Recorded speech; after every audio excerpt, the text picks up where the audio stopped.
The evening air carried a hint of autumn as Sophia Chen tied her apron around her waist for the 5th night in a row. The Meridian restaurant, with its crystal chandeliers and polished marble floors, was a world away from the tiny apartment she called home. At 24, Sophia had mastered the art of the perfect smile, the one that hid exhaustion behind bright eyes and concealed disappointment beneath practiced cheerfulness. "Table 7 needs more bread," called out Hank, the floor manager, as he rushed past with a tray of champagne flutes. "And the Kensington party just called. They're running 15 minutes late but want their usual table held." Sophia nodded, tucking a stray strand of dark hair behind her ear. The name Kensington meant nothing to her beyond the fact that they were regulars who tipped well. In the 2 years she'd worked at the Meridian, she'd learned to view wealthy patrons as simply part of the landscape, like the expensive paintings on the walls or the baby grand piano that sat untouched in the corner. "More decoration than instrument." "Got it," she replied, grabbing a bread basket and weaving between tables with practiced ease. The restaurant hummed with the gentle buzz of conversation and the soft clink of silverware against fine china. Sophia moved through it all like a dancer, her steps quick and precise. Her hands, though hidden by the dim lighting, bore the subtle calluses of someone who had once spent hours at a keyboard, not typing, but playing. Classical training had left its mark on her fingers, a physical reminder of dreams deferred. Behind the kitchen doors, away from the elegant dining room, the real Meridian revealed itself, a chaos of shouting chefs, sizzling pans, and the constant pressure of the dinner rush. Sophia grabbed the bread basket, wincing as a hot tray brushed against her forearm. "You working another double?" asked Tina, an older waitress with kind eyes and 20 years of service etched into the lines of her face. "Yeah," Sophia sighed. "Tuition bills don't pay themselves." Tina squeezed her shoulder. "You'll get through music school, honey. Just keep going." The truth hung between them unspoken. Sophia wasn't in music school anymore. She'd been forced to withdraw from Juilliard 18 months ago, when her father's medical bills had drained the family savings. Now she worked doubles and picked up extra shifts, squirreling away money in hopes of returning someday.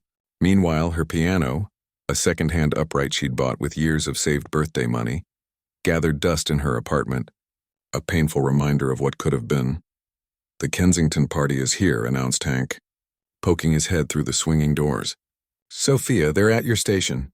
And heads up, it's Robert Kensington himself tonight with some important-looking people." A flutter of nervousness tickled her stomach. She'd never served the actual Kensington before, just his associates. Even in her limited world, she recognized the name Robert Kensington, the tech mogul whose face occasionally graced business magazines and whose fortune was rumored to be in the billions. "Remember," Hank added, straightening his tie, "these are the kinds of connections that keep our lights on. Make them happy." Sophia took a deep breath, checked her reflection in the polished surface of a serving tray, and pushed through the doors into the dining room. She approached table 12 with professional poise, noting the 4 men in expensive suits who sat there. One man stood out, not because of his clothing, which was actually less ostentatious than the others, but because of the way the others seemed to orient themselves around him like planets around a sun. "Good evening, gentlemen," she said with a warm smile. "Welcome to the Meridian. May I start you with some drinks this evening?" The man she presumed to be Kensington looked up, and Sophia was surprised by how ordinary he seemed. In his mid-50s with salt and pepper hair and laugh lines around his eyes, he looked more like a favorite uncle than a business tycoon. "The usual for me. Thomas," he said to the maitre d' who had escorted them to the table. Then, noticing Sophia, he added, "But perhaps our server has recommendations." "Our house specialty is the elderflower martini," Sophia offered, "but we also have an excellent selection of single malts if you prefer something less sweet." Kensington studied her for a moment longer than was comfortable, his gaze thoughtful rather than intrusive. "Single malt sounds perfect. Macallan 18 if you have it." As Sophia took the rest of the drink orders, she couldn't shake the feeling that Kensington was watching her with unusual interest. Not in the way some wealthy men sometimes watched the female staff, that entitled appraising look she'd learned to ignore, but with curiosity, as if trying to place her face. The evening progressed smoothly. Sophia moved efficiently between her tables, balancing plates of delicately arranged food and refreshing drinks with practiced ease. The Kensington party ordered extravagantly. Aged steaks, rare seafood, and bottles of wine worth more than Sophia's weekly salary. They discussed business matters in low voices that occasionally rose with laughter or debate. During a lull, while waiting for the pastry chef to finish plating desserts for another table, Sophia found herself unconsciously humming. The melody, Chopin's Nocturne in E-flat major, had been playing in her head all day, a haunting reminder of pieces she once performed.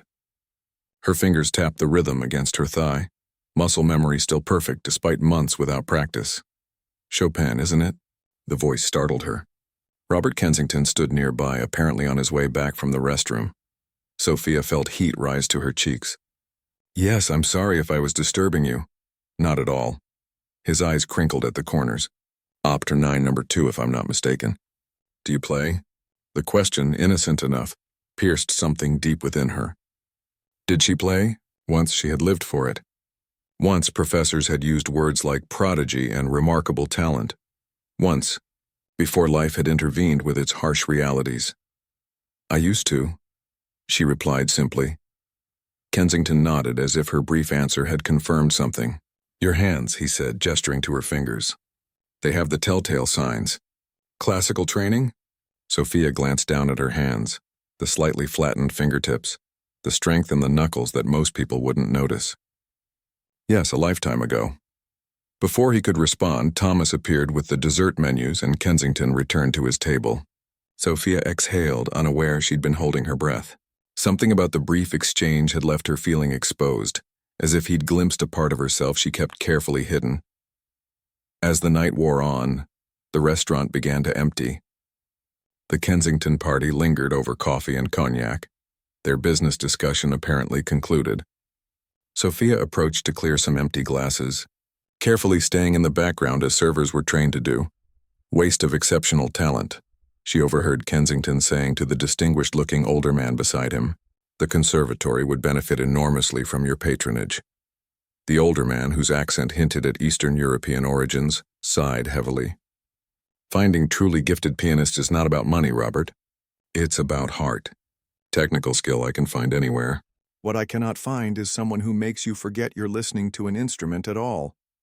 As Sophia leaned forward to collect a glass, her elbow accidentally knocked against a dessert fork, sending it clattering to the floor. All conversation at the table stopped as she hurriedly apologized and retrieved the fork. I'm so sorry about that, she said, embarrassment coloring her cheeks as she straightened. Kensington was watching her with that same curious expression. You were humming Chopin earlier, he said abruptly. Where did you study? The question caught her off guard. Servers at the Meridian were discouraged from sharing personal details with customers, but something in his direct gaze made her answer truthfully. Juilliard, she said quietly. For 3 years, the older man's eyebrows shot up. The other two guests exchanged glances. And now you're here, Kensington stated, not unkindly. Sophia forced a smile. Life happens. If you'll excuse me, I should check on your coffee. As she turned to leave, she felt the weight of their gazes on her back. In the kitchen, she took a moment to compose herself, pressing cool hands against her warm cheeks. It had been months since she'd spoken about Juilliard aloud. Months since she'd allowed herself to remember what it felt like to sit before a Steinway in the practice rooms, losing herself in Rachmaninoff or Bach until the janitors kindly reminded her that even dedicated students needed to sleep. When she returned to the dining room, something had changed. The atmosphere around table 12 had shifted. Kensington was speaking animatedly to the older man who kept shaking his head, though a smile played at his lips. They fell silent as she approached with the coffee pot. Thank you, Sophia, said Kensington, reading her name tag for the first time that evening. Tell me, how long has that piano been sitting in the corner? Sophia glanced at the baby grand that occupied the far corner of the room, an elegant showpiece that complemented the restaurant's sophisticated decor but served no practical purpose. Since before I started working here, she replied, I don't think anyone's played it in years. Kensington exchanged a look with the older man, who gave a small nod. Does it work? Kensington asked. I wouldn't know, sir. A slow smile spread across Kensington's face. He stood suddenly, drawing the attention of the few remaining diners. With confident steps, he walked to the piano and lifted the fallboard, revealing keys that gleamed in the soft lighting. "I think," he said loud enough for everyone to hear, "we should find out." Sophia's heart began to race as she realized what was coming next. She looked desperately around for Hank or Thomas, but neither was in sight. Kensington turned to face the room, his presence commanding attention without effort. "Ladies and gentlemen," he announced, "I believe we have a Juilliard pianist in our midst." He gestured toward Sophia, who felt rooted to the spot, a deer caught in headlights. "And I, for one, would very much like to hear her play." Time seemed to slow as every head in the restaurant turned toward Sophia. She felt her cheeks burn and her throat tighten. The room, which moments ago had been filled with the gentle murmur of conversation and the soft clink of silverware, fell into an expectant hush. I can't," she stammered, clutching her serving tray like a shield. "I'm working." Kensington's smile never faltered. "I'm sure your manager would make an exception." As if on cue, Hank appeared from the kitchen, drawn by the unusual silence in the dining room. "Is everything all right?" he asked, eyes darting nervously between Sophia and Kensington. "Everything is perfect," Kensington replied smoothly. "I was just telling everyone that we have the privilege of dining in the presence of a Juilliard-trained pianist." He gestured toward Sophia. "I thought we might enjoy some live music." Hank's expression transformed from concern to opportunity in an instant. The Meridian had been trying to attract a wealthier clientele, and Robert Kensington's approval could mean everything to the restaurant's reputation. "What a wonderful idea," Hank said, turning to Sophia with a look that was half encouragement, half command. "Sophia, why didn't you ever mention your talents?" "Because you hired me to carry plates, not play concertos," she thought bitterly. "Because those dreams were packed away with my sheet music and competition medals."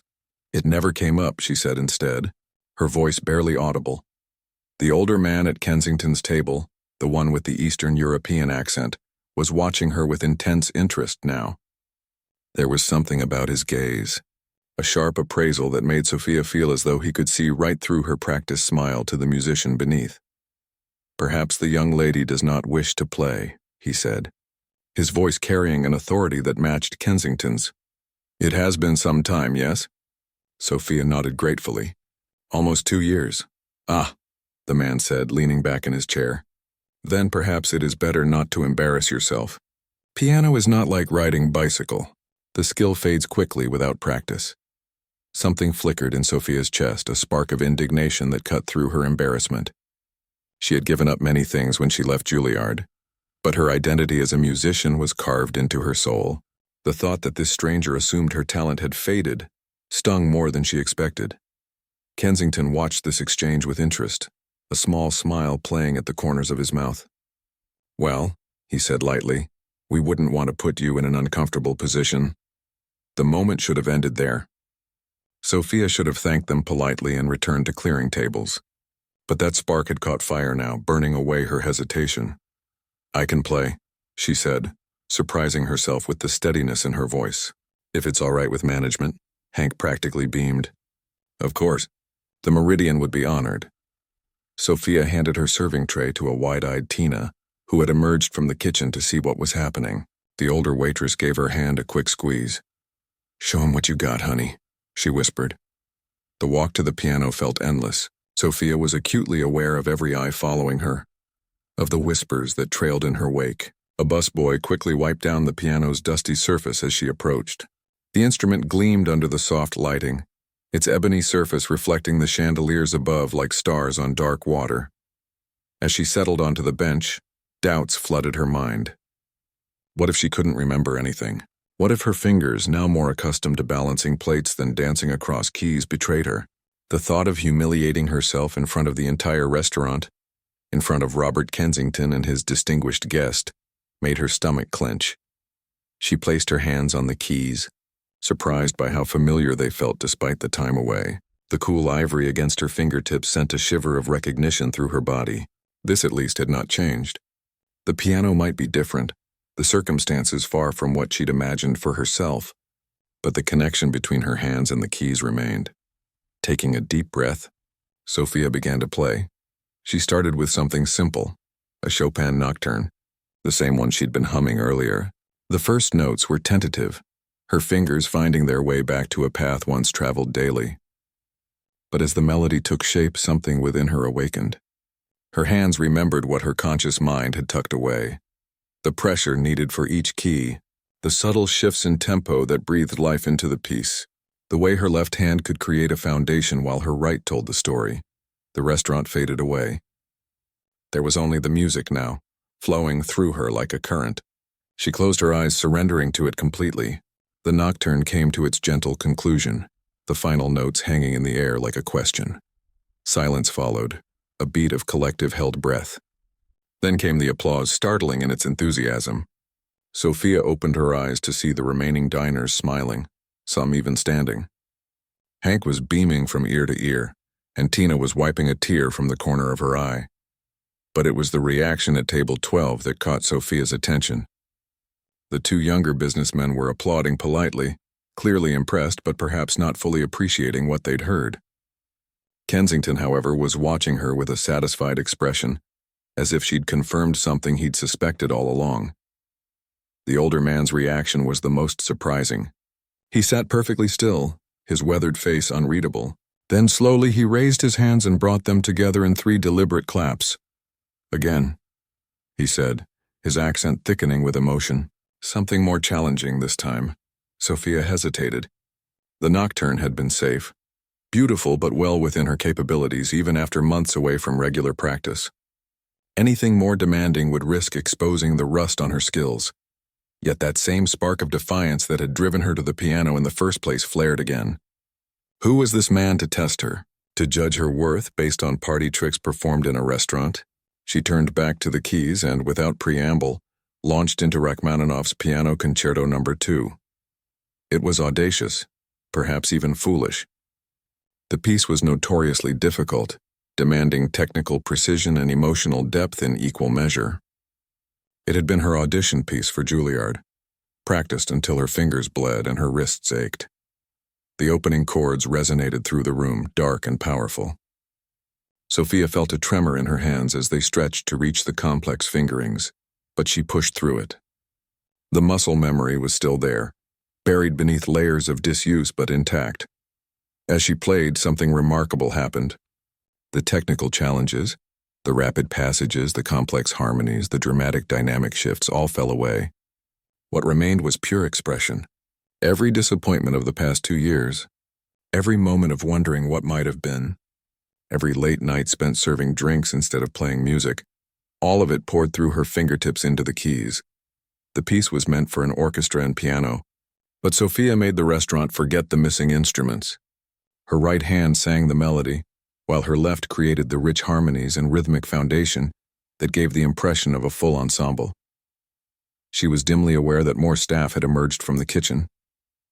The dishwashers, the line cooks, the pastry chef, all stood in the doorway, drawn by sounds rarely heard in a place dedicated to the pleasures of food rather than music.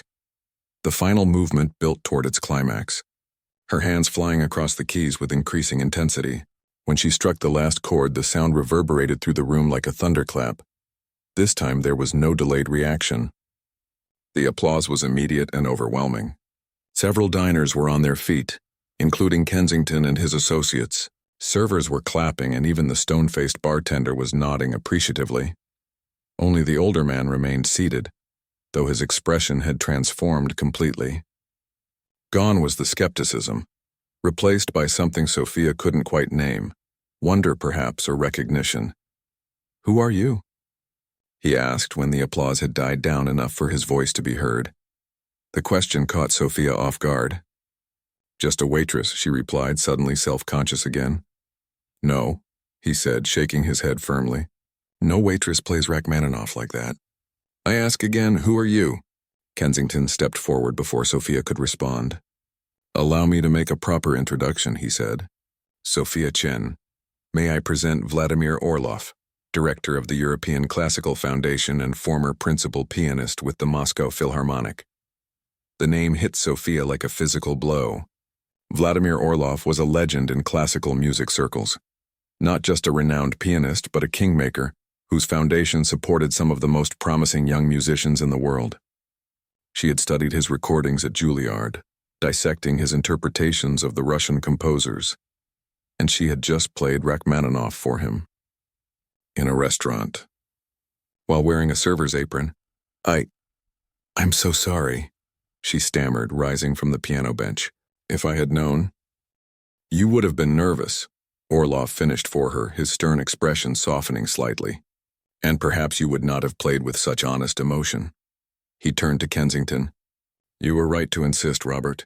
It seems your instincts remain sharp. Kensington smiled. Occasionally I stumble upon talent in unexpected places. Sophia looked between the two men, confusion replacing her initial shock. You knew? You planned this? Not exactly, Kensington admitted.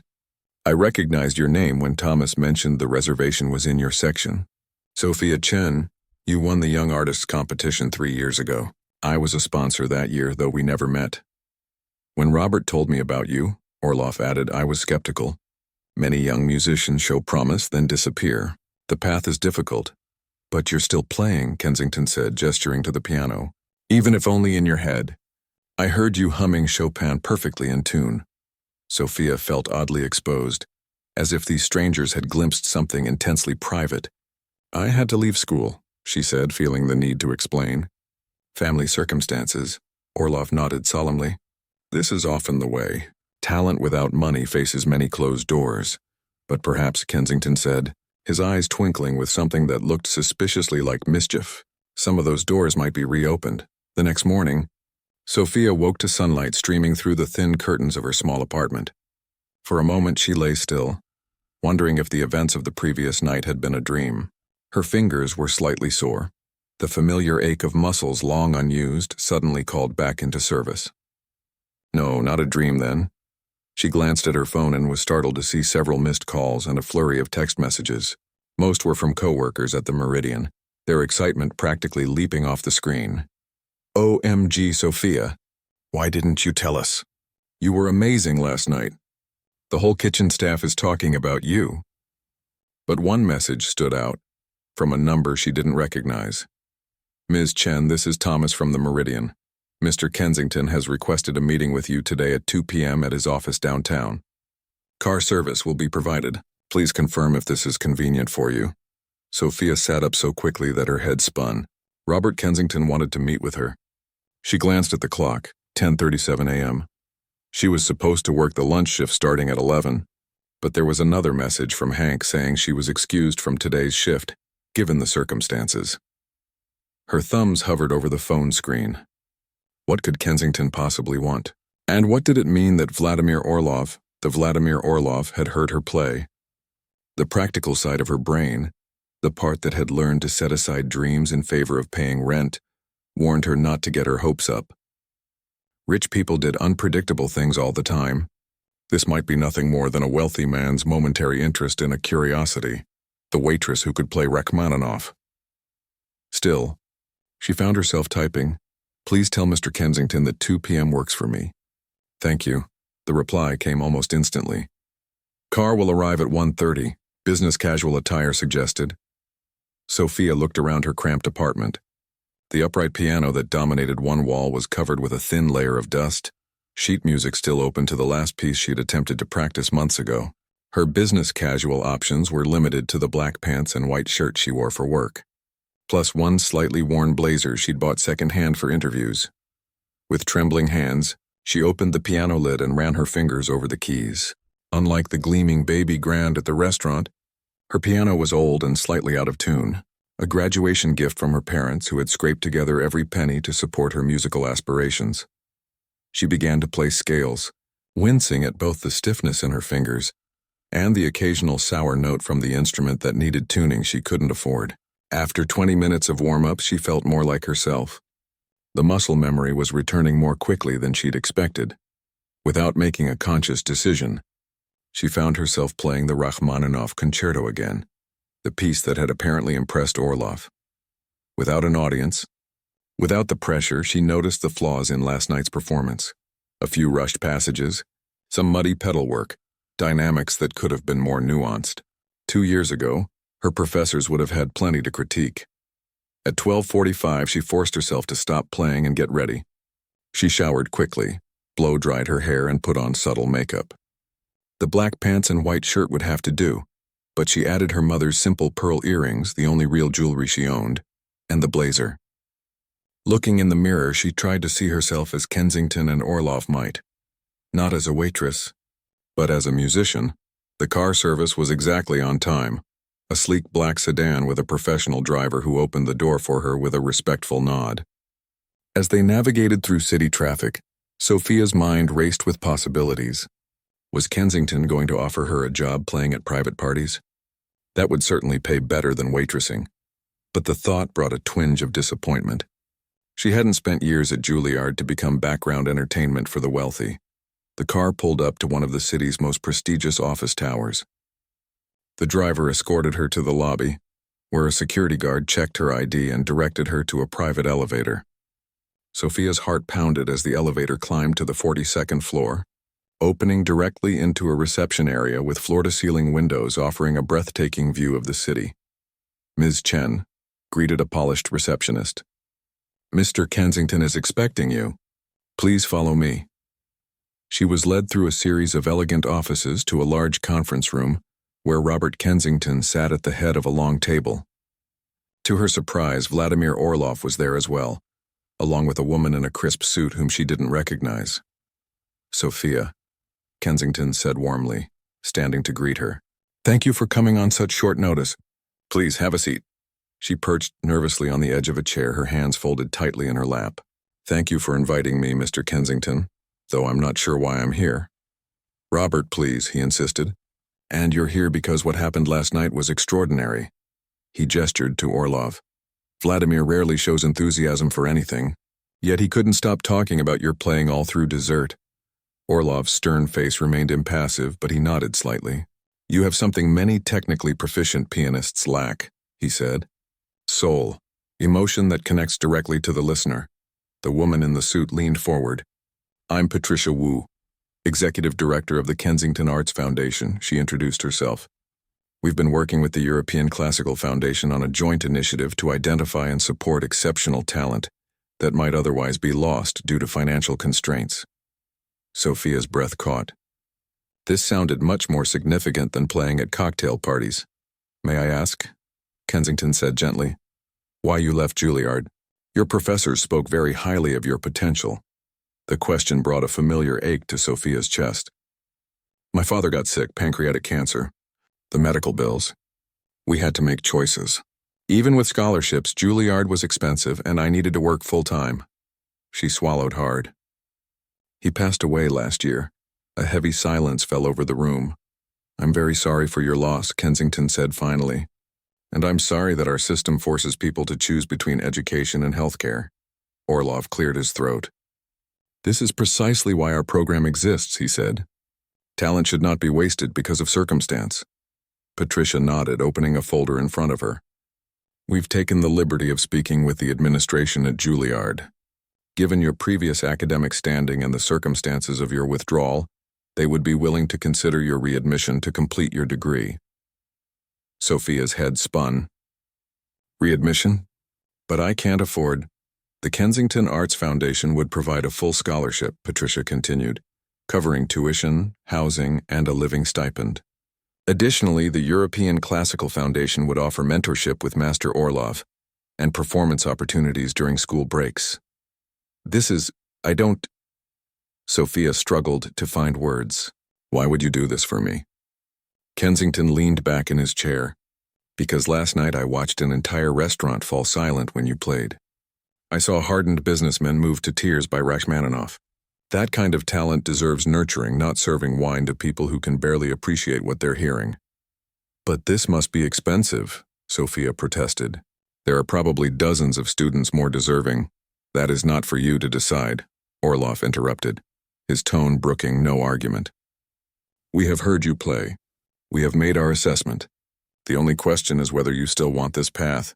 The question hung in the air. Did she still want it? 2 years ago, the answer would have been an immediate yes. Music had been her entire life, her identity.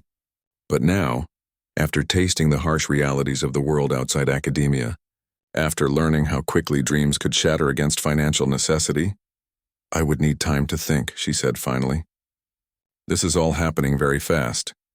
Of course, Patricia said, sliding a business card across the table. We don't need an answer today, but the fall semester begins in 6 weeks, so we would need your decision within 2 weeks to make the necessary arrangements.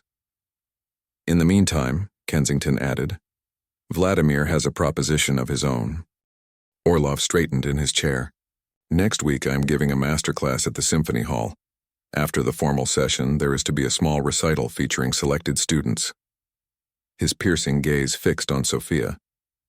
I would like you to perform. Perform? Sophia echoed, panic rising in her throat. But I'm not prepared. I haven't seriously practiced in nearly 2 years. You played Rachmaninoff's second concerto from memory after 2 years away from the piano, Orlov said flatly. I think you will manage. The foundation will arrange for practice time at a proper studio, Patricia added. And of course we'll provide appropriate attire for the event. Sophia's mind raced.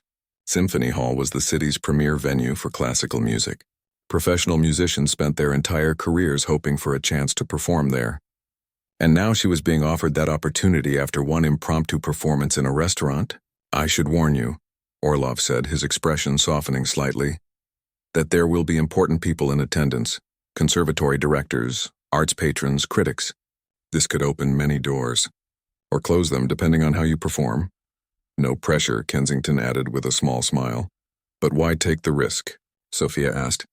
Why put your reputation on the line for someone you just met? Orlov and Kensington exchanged a glance. 20 years ago, Kensington said, I was not the person you see today. I was a college dropout with a good idea but no connections, no money to develop it. Someone took a chance on me, invested when others wouldn't. I promised myself that if I ever succeeded, I would pay that forward. And I, Orlov added, have heard too many technically perfect but soulless performances. When genuine artistry appears, I have a duty to nurture it. He leaned forward, his eyes intense. You play as though music is your native language. That cannot be taught. Sophia felt tears threatening and blinked them back. After 2 years of putting her dreams aside, of telling herself that practicality was more important than passion, these strangers were offering her a bridge back to the life she'd thought lost forever. The recital, she said, her voice steadier than she felt. What would you want me to play? A smile, the first she'd seen from him, transformed Orlov's severe features. The Rachmaninoff, of course, but this time, with an orchestra. The week that followed was the most intense of Sophia's life. As promised, the Kensington Foundation arranged for her to practice at a professional studio, equipped with a concert grand piano that made her fingers feel like they were flying. 6 to 8 hours each day, she reacquainted herself with the Rachmaninoff concerto, working through passages that had grown rusty with disuse. On the 3rd day, Vladimir Orlov himself arrived to supervise her practice. His teaching style was nothing like the gentle encouragement of her Juilliard professors. He was demanding and brutally honest, stopping her mid-phrase to correct the smallest details. No, no, no, he barked after she played through the first movement. You rush the cadenza like it is race to finish. Each note must breathe, again! Sophia bit back her frustration and started over. By the end of the day, her fingers were cramping and her back ached from maintaining perfect posture. But even she could hear the difference in her playing. The piece was coming alive again, not just technically correct, but emotionally resonant. Better, Orlov conceded at the end of their session. Tomorrow we work on the second movement. Be ready. As she packed up her music, Sophia noticed him watching her with an unreadable expression. Why did you stop playing? He asked abruptly. Really? Not just money. The question caught her off guard. I told you, my father got sick and… Yes, yes, he waved his hand dismissively. But many people find ways. Practice at night. Apply for more scholarships. You had talent enough that someone would have helped if you had truly fought for it. Anger flashed through her. You don't know anything about what I went through. No, he agreed, unperturbed by her outburst. That is why I ask. Sophia sighed, the anger draining as quickly as it had come. When Dad got sick, everything changed. Someone had to coordinate his care, drive him to treatments, argue with insurance companies. My mother was falling apart, and my younger brother was still in high school. She stared down at her hands. Music started to feel selfish, indulgent, like I was pursuing a dream while my family was living a nightmare. Orlov was silent for a long moment. And now? Now? She looked up at him. Now I don't know. Part of me feels like I'm betraying them by even considering going back. Another part feels like I'd be betraying myself if I don't. Your father, Orlov said carefully. Did he support your music? A sad smile crossed Sophia's face. He was my biggest fan. Worked double shifts to pay for my first lessons. Never missed a recital. Then perhaps the betrayal would be to ignore the gift he helped nurture. Orlov gathered his coat. Think about this. When you played at the restaurant, were you being selfish? The question followed her home, echoing in her mind as she unlocked the door to her apartment. Was pursuing music selfish? The practical part of her brain said yes. Musicians rarely made stable incomes and the competition was fierce. But when she'd played at the Meridian, it hadn't been just for herself. The room had been transformed, if only for a few minutes. Was there value in that?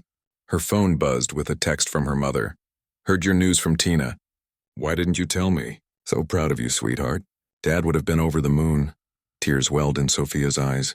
She hadn't told her family about the Kensington offer yet, afraid they might see it as abandoning them.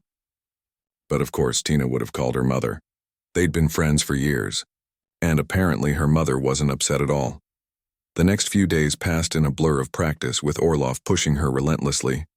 By the end of the week, something had shifted. The music no longer felt like a struggle to recapture past skills. It flowed through her as naturally as breathing.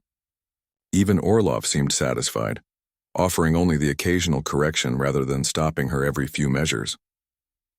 On the night before the recital, he stayed late after their session. Tomorrow, he said, you will be nervous. This is normal. But remember, the audience does not know how the piece is supposed to sound.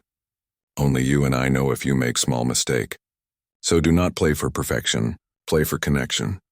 It was the gentlest advice he'd given all week. Sophia nodded, touched by his concern. What if I freeze? She asked, voicing her deepest fear. What if I can't remember the notes? Then you will improvise, he said simply. Music is not just reproduction of dots on page. It is conversation between you, composer, and audience. He tapped his chest. If you play from here, they will listen. The night of the recital arrived with unseasonable rain that pelted against the windows of the car sent to collect her.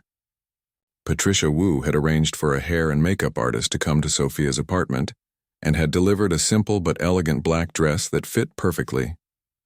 Looking in the mirror before leaving, Sophia barely recognized herself, not because of the makeup or dress, but because of the quiet confidence in her eyes that hadn't been there a week ago.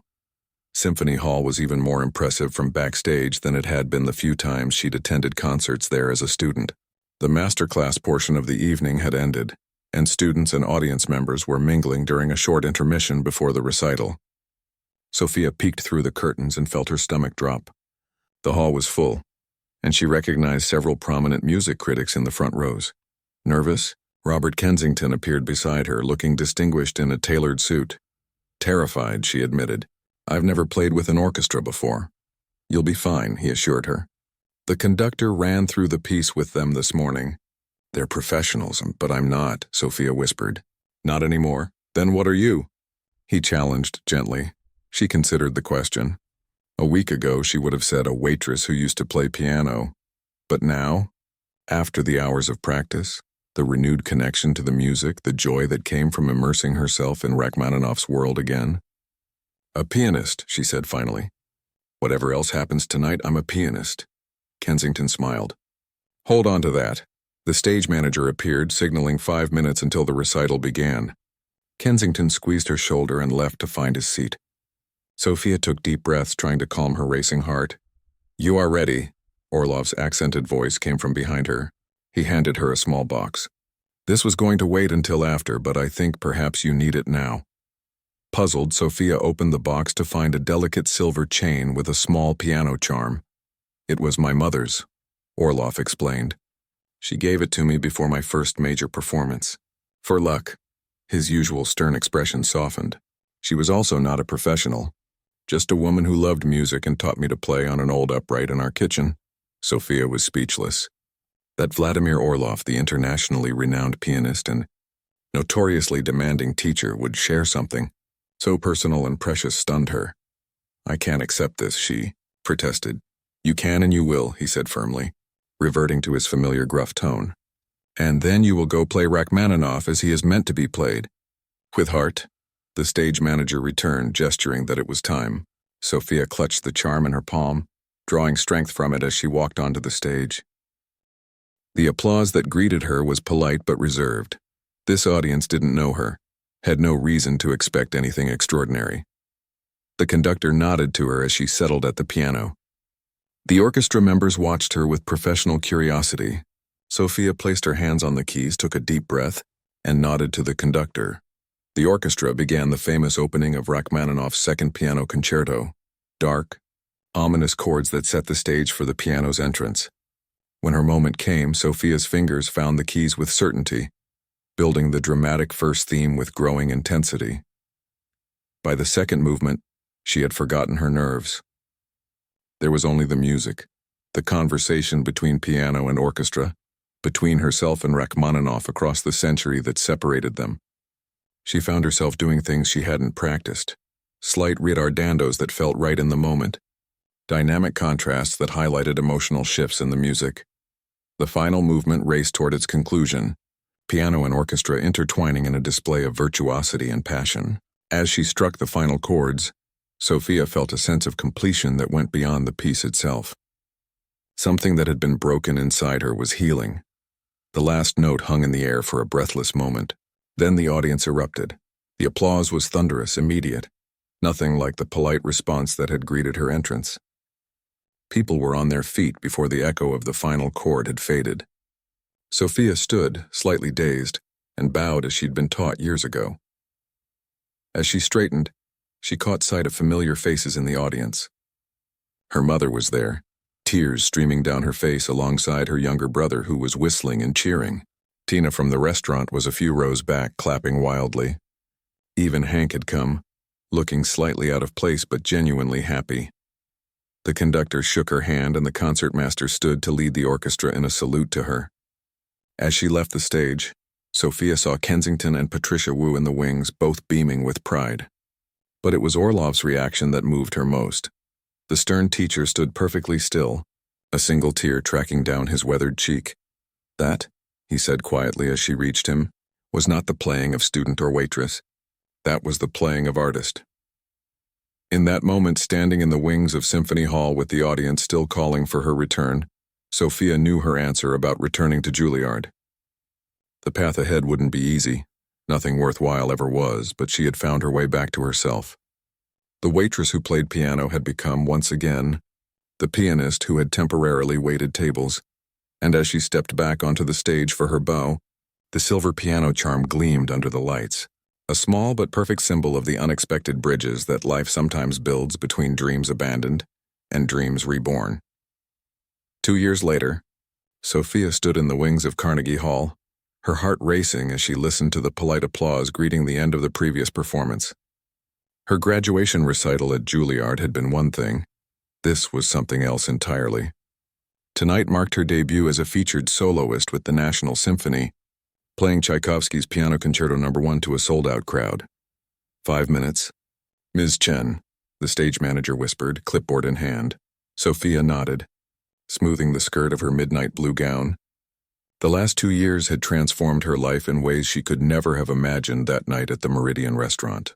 The scholarship from the Kensington Foundation had allowed her to return to Juilliard to complete her degree. Vladimir Orlov had become her mentor, connecting her with opportunities that most young pianists could only dream of. And just last month she had signed with one of the most prestigious classical music management agencies in the world. Nervous? The familiar voice made her turn. Robert Kensington stood there, silver hair neatly combed, eyes twinkling with the same mischievous intelligence she'd first encountered years ago.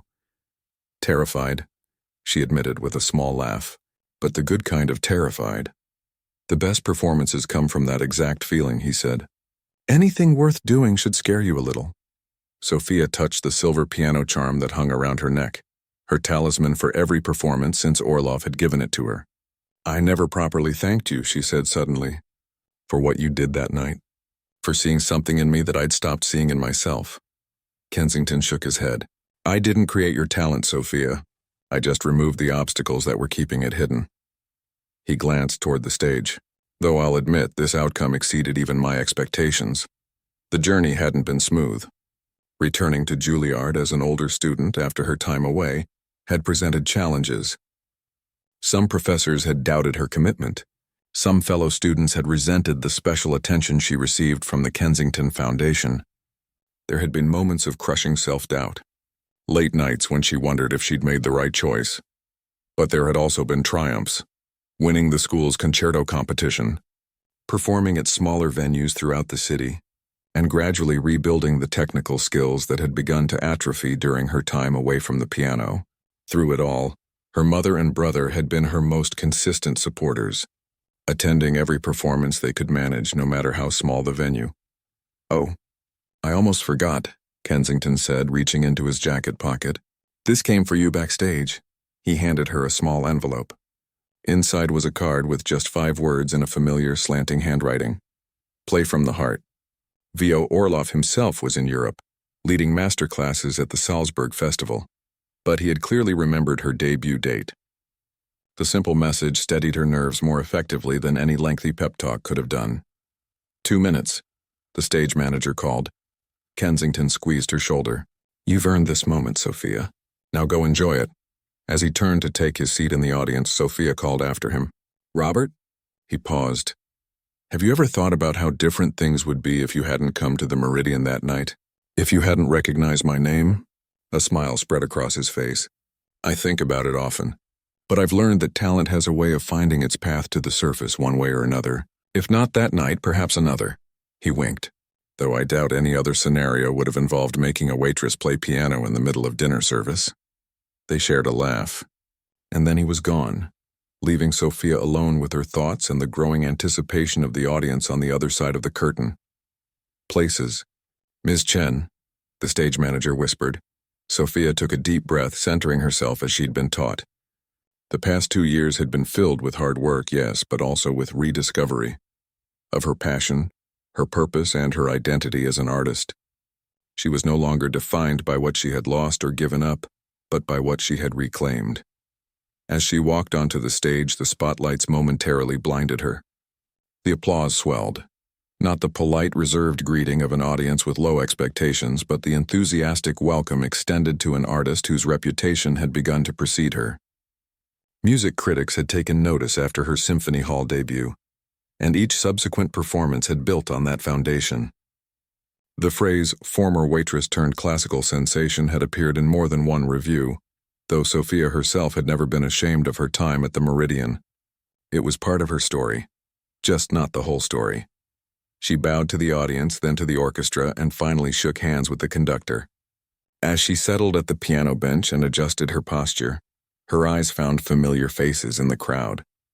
Her mother and brother were there, of course, in the premium seats provided by the Kensington Foundation. But there was Tina, too, looking elegant in a dress that Sophia had helped her pick out for the occasion. And several rows back, a group of staff from the Meridian, including Hank, who had closed the restaurant for the night so everyone could attend. The conductor raised his baton and Sophia placed her hands over the keys. The famous opening chords of the Tchaikovsky concerto rang out, bold, dramatic, commanding attention. When the orchestra took over the main theme, she had a moment to glance again at the audience. There in the center of the front row sat Robert Kensington, his expression one of quiet satisfaction. Beside him was Patricia Wu, who had managed Sophia's scholarship and had become something of a mentor in navigating the business side of a musical career. On Kensington's other side was an empty seat, Orlov's seat, saved in his absence as a matter of respect. But it was the fourth person in their row that brought unexpected tears to Sophia's eyes. Her father couldn't be there in person, but her mother had placed a small framed photograph of him on the empty seat beside her. He was smiling in the picture, proud and loving as he had always been during her early recitals. The orchestra's introduction neared its conclusion, signaling her entrance. Sophia blinked away the tears and refocused. As her fingers struck the keys for her first notes of the concerto, she played not just for the distinguished audience, not just for Kensington or Orlov or the critics, but for the memory of her father who had believed in her talent long before anyone else. The Tchaikovsky concerto was a warhorse of the piano repertoire, a piece played by countless pianists over decades. The challenge wasn't just to play it correctly, but to find something personal to say through notes that had been interpreted by generations of artists. Sophia had spent months with the score, looking beyond the technical demands to find the emotional core of the music. As the first movement unfolded, she felt the familiar sensation of the outside world falling away. There was only the conversation between piano and orchestra, between composer and performer, between performer and audience. Her fingers found the keys with confidence born of thousands of hours of practice, but it was her heart that guided the phrasing, the subtle dynamic shifts, the moments of tenderness amid the virtuosic displays. The audience was with her. She could feel it in the quality of their silence between movements, in the collective held breath during quiet passages. When the final movement raced to its triumphant conclusion, her hands flying across the keyboard in runs and octaves that once would have seemed impossible, she was no longer playing just a piece of music. She was telling her story, of loss and rediscovery, of dreams deferred and reclaimed, of unexpected second chances. The final chords resounded through Carnegie Hall, piano and orchestra united in a musical exclamation point. For a moment, perfect silence followed. That magical instant when a performance has moved an audience beyond immediate reaction.